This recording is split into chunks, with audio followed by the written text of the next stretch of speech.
Hello everyone, in this video, I will show you how to become a signal provider on Bitget.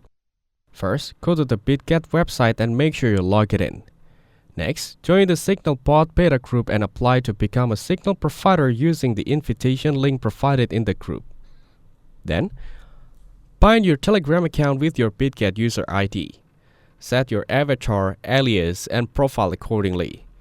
Now, bind your Telegram group in the Signal Hub. Use Manage Groups to enter the group management page, select Bind Telegram Group, and enter your Telegram group ID.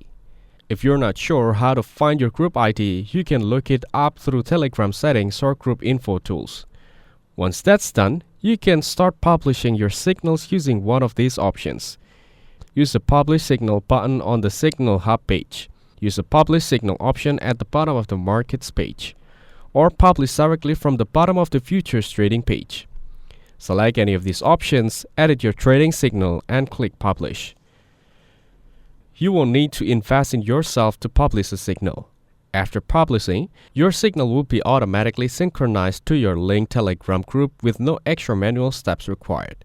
You can edit or terminate your signals and view your signal copy trading data at any time.